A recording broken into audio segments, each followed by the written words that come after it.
This was a Polska called Fara ngladagen, which I wrote to my Aunt Marie when she was going through a particularly tough time in her life. She just lost a family member, and I wanted to write her something that somehow mirrored her wise way of looking at grief. She usually says that grieving in itself isn't dangerous, but forgetting to grieve or not talking about the people you're grieving for, that's dangerous. So I wrote her this tune, and the name Fara ngladagen, loosely translated, means Travel Angel's Day. If you go back in time a few hundred years, in the Nordic countries there was a day approximately 2 weeks after Christmas when people thought that their dead family members who had been down on earth celebrating Christmas with their family would go back up to heaven. So, 2 weeks after Christmas, Travel Angel's Day, all the angels would fly back up to heaven. They were very well organized that way.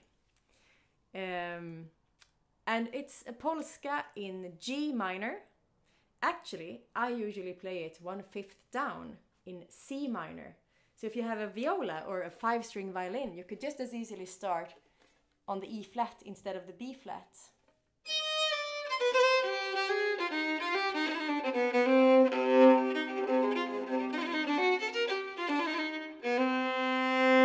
Like that.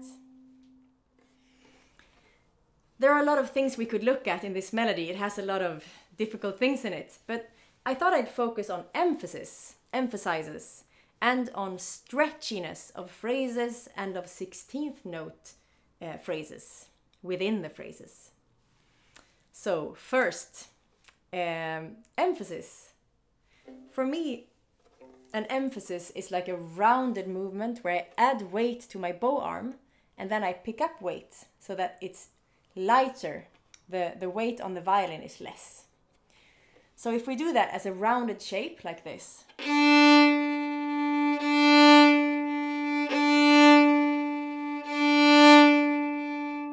first starting with just a little bit of weight and then adding on, releasing. It's going to create a rounded shape of note rather than edgy like this. Because that's when I use muscles or speed to create a stronger note. So for this tune, a lot of emphasis on the one particularly, but all the beats in the Polska, all the 3 beats are marked downward in the dance. So ridla-di-day-da-di-yam-da-di-dilla-di-da, down, down, down, down. All of the beats downwards. So play around with the emphasis on the different beats.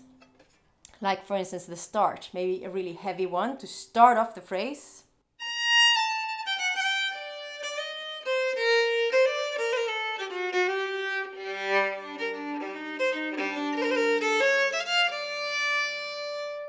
For this kind of Polska, we usually talk about heavy 1 and also a heavy 3.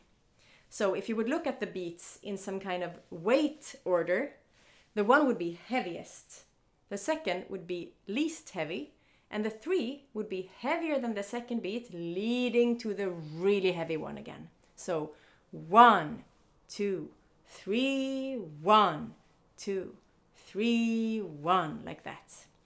And when we talk about the dance, we usually say that think about it as the 3 leading to the 1, rather than trying to count 1 bar at a time. So rather than thinking 1, 3, 1, 3, I think of it as 3, 1, 3, 1, 3, 1. It creates a better drive through the phrases somehow. And when it comes to the phrasing, this kind of tune, I think, allows a lot of stretchiness. There's a word for that. I wonder if it's the same in English. Agogic in Swedish. Agogic? Maybe. I have to check that. Which means that I can see the melody as if it's on a rubber band. It's not exactly the same as it would be if I wrote it in my computer on a note program. It's rather stretchy. So I can have a really heavy one And if I want to really emphasize it, I can use a little bit more time and then run to catch up with my timing again. I'll begin by just doing it a little bit to show you how I sort of do it already, like this.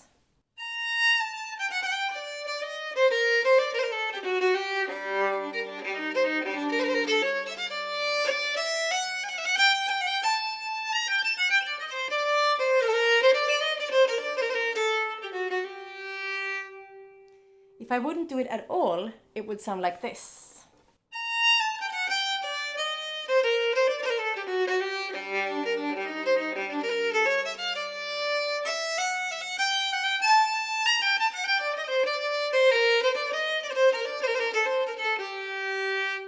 I almost can't do it anymore, sorry.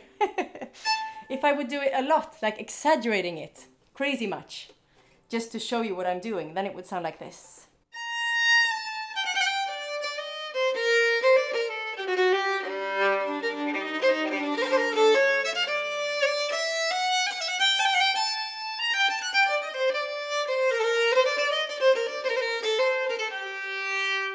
Also difficult, and not the way I'm aiming for at all. So one of the things you can think of is the phrase as being stretchy. But there's another thing. There's also the figures of 4 16th notes in a row, where there's a very common way of doing this kind of stretchiness. If you think of it as 4 equally long 16th notes, then they would just be the same amount of time. But if I go to the second 16th note of this figure, and then I stay there for a bit, that means I will have to speed up the last 2 ones for it to still end up on the right beat of the measure. So rather than diggy-duggy, diggy-duggy, diggy-duggy, I would do dia, duggy dia, duggy dia, duggy, and so on. If I do straight ones, it would sound like this in the end. With the stretchiness, where I go to the second one and then I stop there for a while, it would sound. And this is one of the most common variations that we have for this kind of Polska, that we usually call 16th note Polskas with heavy 1 and 3. Very long word. Yeah, that was the stretchiness. I'll play a slow learning version now, and I'll play it in G minor, as for a regular fiddle.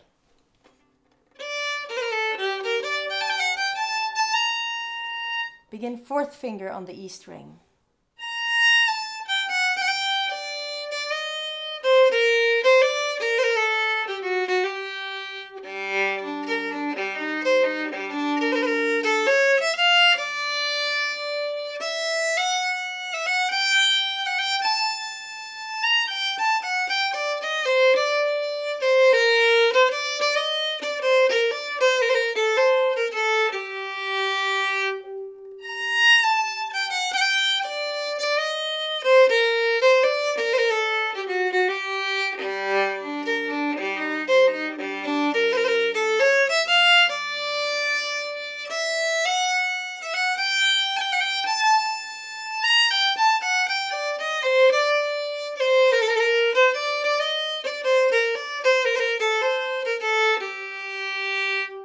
Rolling first, the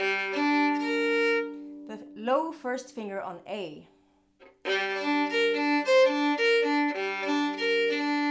and then the low first finger on D and the second finger on A, which produces E flat and C, and then the same chords again.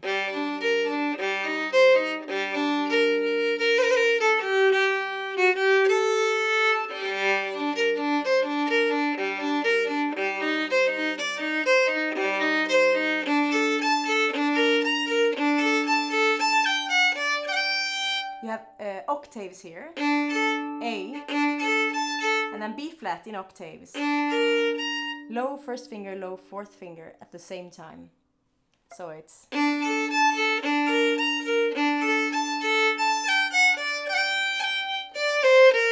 a whole B part.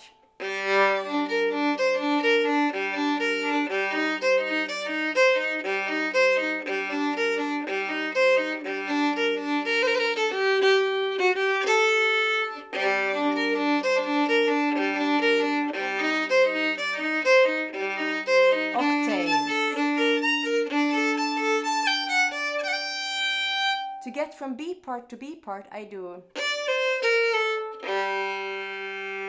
And then when I'm going to C part, I can just stay up here for C part.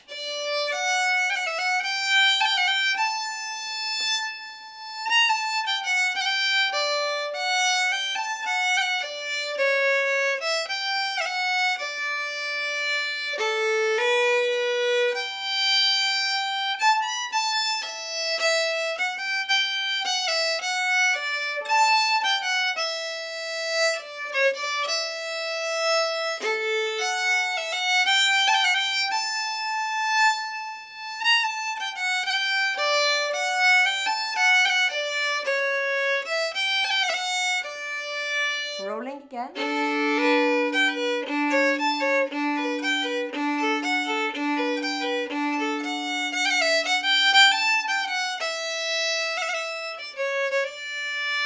The chords, first I have the B and the G, so first finger, second finger on A and E string. Then one step up for both of the higher strings, C sharp and A, back down.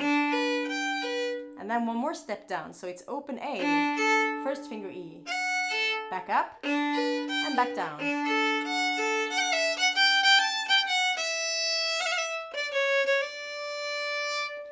Slowly ones from the beginning, A, B, C, A, with ornaments and stuff.